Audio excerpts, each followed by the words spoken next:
Hello everyone, and welcome back. This will be part 3 of the whole UCGO tutorial part. This one we're just going to cover some basic... wow, my frame rate's really bad for some reason. There we go. Anyway, cover some basic stuff like... well, not really basic, a little more advanced things. So, you got your... in your mobile suit here. This also works in just as your character, your person. But if you double right click on one of the edges of the screen, do a quick turn like this. It's very helpful. If you do it down here, you turn all the way around. Up here, I think it does the same thing. Yep. So there's that. A couple other things we're going to talk about in this video is AMBAC training, crafting, and getting to space. So I will cut to another. Alright, so here I am on my crafter. It's a Xeon character based in Melbourne at the moment. Open up the map here. You can see that there's a weapons shop, or weapons factory, and a weapons shop right next to each other. This is a good spot to craft because you can set a macro up with auto it very easily this way to like click over here to open the weapons and already have something in there, and then you can click over here to sell it when you're done crafting it. And you can set up a macro to continuously do this all night. So that's pretty good. I was crafting out in space, but you know, people are assholes and they kept blowing me up, so... Okay, so basically how this works is, when you start out with, you can only craft like 2 guns, 1 gun maybe, and then you just move up the ranks. I'm like 67 or something like that, so I can make a lot of stuff, but not everything I make is useful. Now all this is really in Japanese. The only way to know what it takes to make this stuff is to either have the materials with you, or have like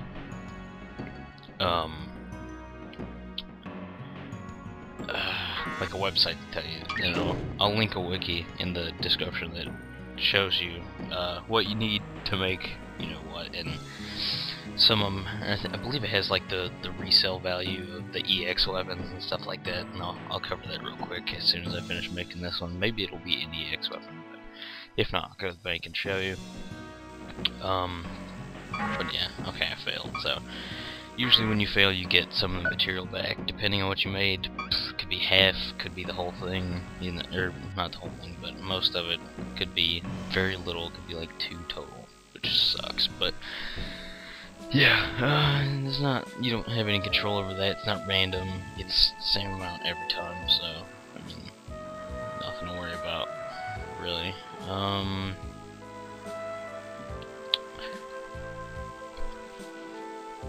I'm not sure. I think I'm lost. No, I turn right here.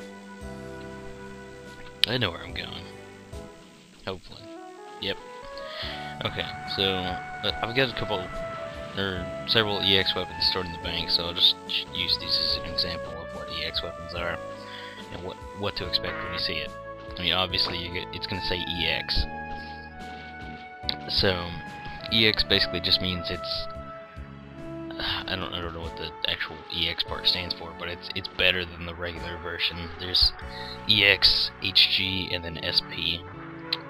HG stands for high grade, I'm sure, but I'm not sure what SP and EX stand for. But SP are the best, high G really close, or HG really close, and then EX is just slightly better than the regular. I haven't found any information on how much the EX actually affects it.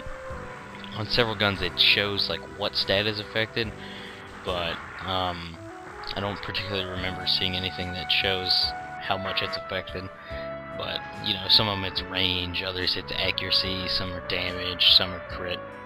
So I mean, it's just like that. And yeah, so that was weapons crafting that I showed you.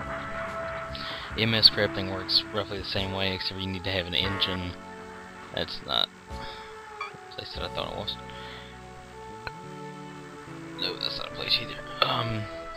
You just gotta have an engine for it, and you know that's all on wikis and stuff like that you can find. Now next I'm gonna show you mining, and then going. Alright, and here, you can see I'm in my mining truck. It's the something Thunder Goliath YDD614. Anyways, this is what you need to have to mine. You also need to have the mining drill equipped to it, otherwise you cannot mine. One of the good things about mining is you can get money fairly easy from it.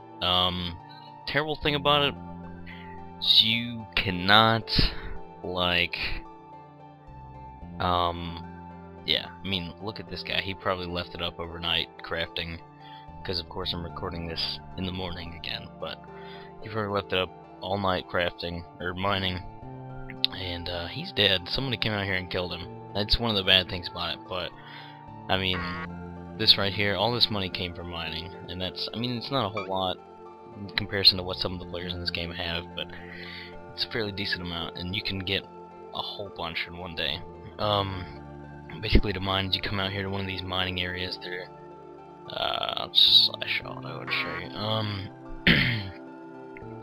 You got things like Brisbane's mine, and I think there's one, yeah, Adelaide's mine. You just come out here and then you just look at the map and make it bigger. These pits right here, usually at the bottom is the best spot to mine, but it's kind of far out and it takes a long time to get there. I mean, yeah, so, you know, whatever. But yeah, I usually mine here. Or maybe, I don't know, you know. You just enter /mine at the bottom right, down here. You can, this is how you do it. And I have a macro set up to where it does this for me, so I can just leave it up all night like this guy probably did. And, yeah, I mean, that's, oh, I got the bauxite. It's pretty useless shit, but, I mean, you just keep doing this. The things that you really want to get are gemstones and fossils, which, you know, just come as you continually mine. That's where all your money comes from. Petroleum and Luna Titanium also give you a fair amount of money. If you have, like, a full stack of Luna Titanium, it's close to $1 million. Full stack of petroleum is like 600,000, so I mean, there's, all in all, there's 5, like, metals that you can get, and then that leaves you room for 5 gemstones and fossils, because, you know, the Thunder Goliath only holds 10. One thing I didn't mention about crafting, though, is it doesn't matter what kind of vehicle you're in. A lot of people craft in mobile suits. They have less room, but crafting in trucks is nice, because it has room for, you know, as many guns as you need to make. But yeah. Like I said, some people craft in mobile suits, so I'm not sure why. Maybe they, maybe they just don't want to die as easy or something, but, you know, chances are, if they're sitting there not playing, and somebody came and raided the town to kill them, they're gonna die anyway, because they're probably macroing to level up, but, yeah, so I think that covers mining pretty good. Alright, and this character is actually my other mining character. I just brought him out here last night for some reason or another, and he's at the spaceport, so just figured I'd use him to go to space. I don't think I've really explained the whole auto and transport. I think I did transport, but auto works. If you're in a vehicle, say a mobile suit, you type /auto. I'm gonna do transport just so it shows the list, but if you type /auto, it'll bring up this list. It's the same list as transport, but you could run there in your mobile suit, drive there in your vehicle. So, and there's marks too. I forgot to explain that. I'll do that in a minute. But yeah, basically, auto lets you run there. You know, it auto cruises. You can't do anything while you're auto cruising. To cancel it, you just hit S. It's just like transport. So yeah, I'll start the transport and show you what the cancel looks like. like you just hit back whenever you're transporting, and then that'll pop up. So S is back for most players, and then it'll land. If you transport and do it, you waste the money. But alright, to go to space, you go to one of the spaceports. I believe the Earth Federation one is in Perth. Let me check the map. Area. Yeah, Perth, I believe. And then the Xeon one's in Darwin. So you'd fly like to the Darwin spaceport or the Perth spaceport. It's listed in the transport thing. So you do that, and then you come and click on this. I don't know what the building's called. Terminal. Okay. You come over here and you click on the terminal, and it'll launch you into space. It shows a fancy little cutscene of you launching.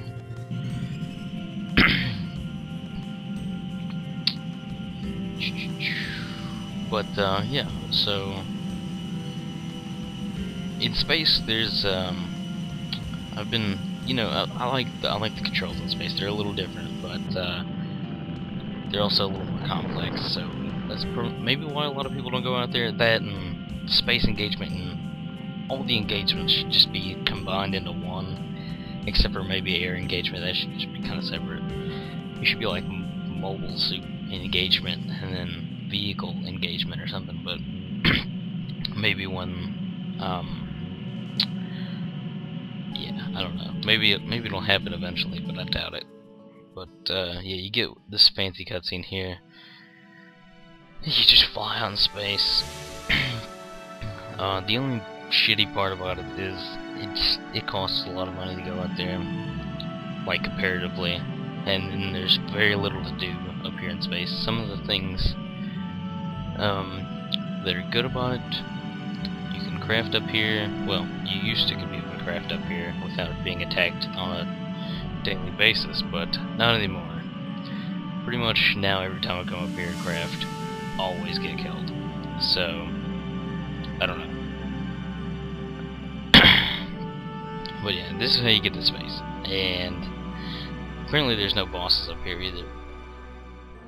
So, it's kind of pointless to come up here, not gonna lie. But I mean, I just figured I'd show you how and what it looks like to come up here to space. And it takes forever. Like, yeah, I'm cool with that though, because it does take a long time to get out there.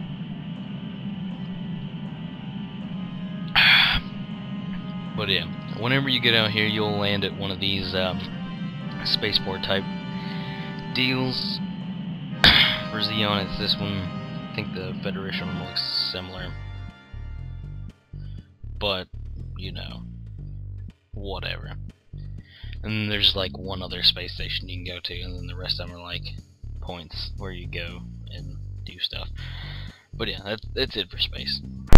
Just a quick super quick tutorial for AMBAG training. What you really want to do is have full ERs. I'm only doing level 2 ERs, but that's just because level 1s usually don't level me up for ER training. Or, this also works for ER training, because you're sitting out there getting shot on purpose, so you're getting damaged.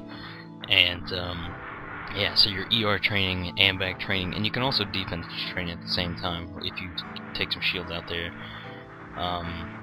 Usually you don't need to take any ammo or weapons, but I just grabbed my old suit from the hangar and I'm running out here. What you want to do is you want to head to a low B area, a little like the starting supply base that you go to for either side, and you just want to run out in like direction. I picked south this time, but actually, is there somebody already out here? Yeah, I don't see him shooting. But you come out here and you just gather a bunch of tanks and other kinds of starting enemies, and you just let them shoot at you for like solid, however long it takes you to either need to run away to live, or until you run out of repair kits. And you don't really want to do this until your AMBAG is like 15 or 20 maybe to start out with, because well, maybe you get to start out as long as you're really careful about it, don't get a whole lot of enemies. But yeah, you need to make sure your machine's up so you can, you know, keep track of shield and damage and stuff like that. But like, see, my skill's 651, so it's I'm almost to the point where I can go somewhere else in AMAC training. You can also get your luck up this way because that's associated with like dodge and jump like that. But you know, you want to get a bunch of enemies together and have them start shooting you. This is probably not a good mobile suit to use, but you know, whatever. Yeah, you want to pick something that generally has high dodge. For Xeon players, that's either like a Goof or a Dom, depending on if you want to do defense training too, because Doms can't use shields, so they can't defense train. But yeah, this Zaku R2P has very little dodge, so this is probably not the smartest mobile suit to come out here. But, you know, it's just quick showing you what's going on. As you can see, there's a lot of enemies shooting me right now. I don't even know if you can hear me very well, but yeah, this is how you do it. And you just wait till you get to 50% and then you just ER. Wait till you get 50% and ER. And you can also run in circles to train MS skill at the same time, you know. But yeah, that's how you do it. Handbag training, short and sweet. And one last thing I want to talk to you about before the end of the video is using the opposite faction's mobile suits and, you know, properly maintaining them. Okay, so when you're using the opposite faction's mobile suits, you cannot repair at, you know, your own faction's repair trucks. You can't use their trucks either, because, you know, they're enemies. But, yeah, I cannot click on this repair truck to repair the mobile suit. So, basically, what you need to do is keep, you know, ERs on you. You don't really want to use a Federation mobile suit as a Xeon player unless you have, you know, fairly high emergency repair skill and stuff like that, because you can't repair it any other way. And you also need to make sure you have a way to get the repair kits, or the tool kits, or whatever you call them. But yeah, so like, I mean, I've got a whole bunch of EF, MS, MA repair kits, and because the the Xeon ones don't work. You know, they say Xeon here. Yeah, Xeon MS, MA toolkits. You can't use those. So you gotta keep, you know, Earth Federation ones. See, I got a whole bunch, and I think I have a truck with, you know, full stack of both 3 and 2 on them as well. But yeah, so that's how you basically cross-faction mobile suits. You just get it, and then you, as long as you keep track of it, you'll keep it for a while. So yeah, that's it. I'll see you guys later.